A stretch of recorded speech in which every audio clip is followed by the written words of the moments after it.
100 daffs, or ice folly daffs in on the Esplanade in much quicker time than the 300 daffs went in at the foot of Mount Pleasant Road, or Ben Bivihag, as might be about to become in Gaelic when the road sign is replaced. It was real waterlogged, tough soil, and gout and flaming and all of that. And one of my little friends and helpers who joined, Cheeks, strictly speaking he doesn't need a face mask, as beanie babies don't have respiratory systems. And this is arguably the limit of Thurso Town Borough. The Esplanade, like 40% of the coastal areas in Scotland, Thurso Beach is strictly speaking privately owned. It's owned dating back to Norse law by John Thurso, who owns from Thurso East up till the midline of Dalen Bridge, and then down again along the beach and then up as far as the Victoria Walk Rocks. Beyond that it's Mantis Crabster Beach. It's whoever has Pendleton House. Back in the day it was and just now it's Raymond Taylor, and strictly traditionally they had a honorary seat on the Crabster Harbour Trust. And as can be seen in the there's a long interstitial zone in Thurso Beach, and despite what might have been said, seaweed is not actually a pollutant, nor are the stones. They gather here because it's a deep position beach, especially up at the Victoria Walk end. There was a mass a couple of weeks ago, then the big storm, big gales came and it was all blown away, and then it's come back again. The Highland Council takes liability for the beach. If there's especially in high summer, it can become a hygiene problem, and it's Highland Council's responsibility, as it did a few years ago. But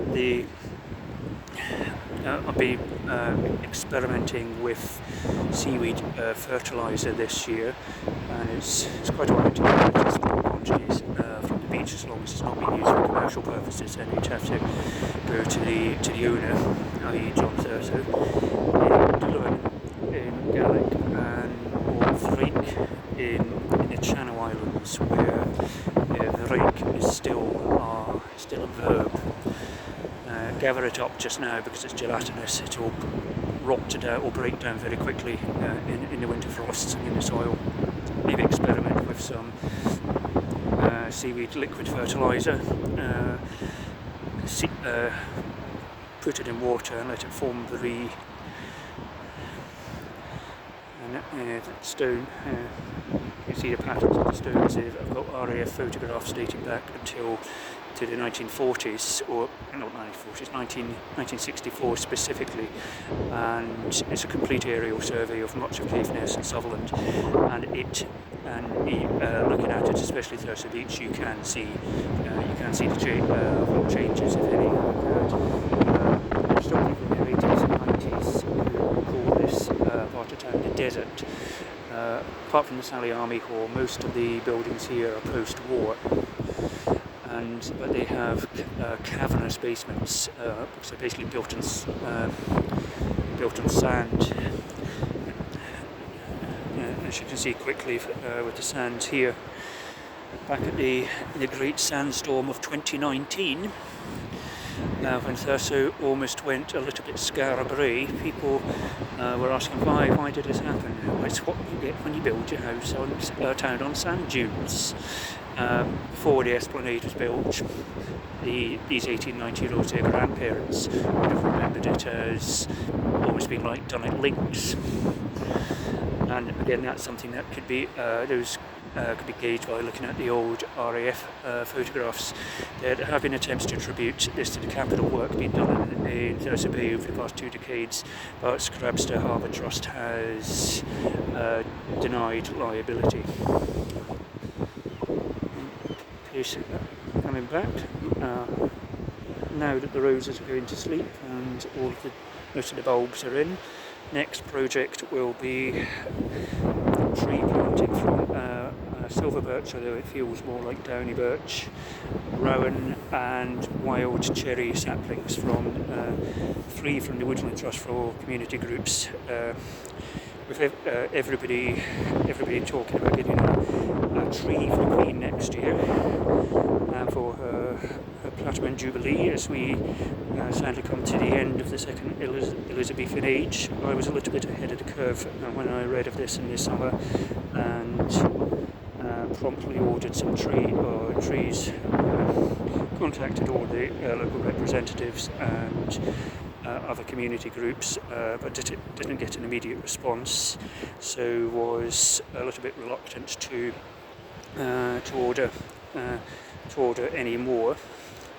But now I am getting some favourable feedback, so I've ordered a few more for delivery in March. These, strictly speaking, can go in now, but they're a little bit too small for Caithness wind, so I'll probably put them up and keep them warm or keep them safe until the springtime. They're not going around here, and they are going at some points around the boating pond, another part of town, parcel of ground which is owned by the Ulster Estates or Sinclair Family Trust Ltd, or John Thurso, who is content with low-key plans. The Woodland Trust gives all of the indigenous British trees, and they can be registered as part of the Queen's Green Canopy. And now, after all of that, I am going to go and do a little bit of vraicing on Thurso Beach. So if anybody sees me, I can assure you that I am not to bananas. Now at the community cafe, where the adornments on the poles and scaffolding and everything are Pentecostal stories. Triad flowers in the flower display, which I'll be removing a wee bit of money, and I'm looking forward to tending these next year, and maybe able to get hold of some other whisky barrels like that. Down to the window boxes, the exhausted window boxes. The harbour here is all reclaimed ground, so this extension is probably above the high water mark, but I don't think John Thurso really claims it. The air as his own, just the ground the ground underneath.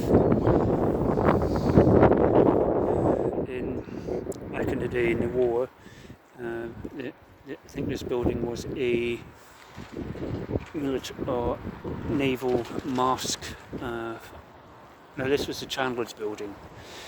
There was a naval mast factory or fabricating unit here, and it's difficult to build anything on it because this is basically reclaimed ground and rubble underneath. So if it were going to be redeveloped, it would probably best through porter cabins and whatnot. And I can never quite remember. Once knew the name of the harbour walls, the ones protecting the mouth, but I can never quite remember it.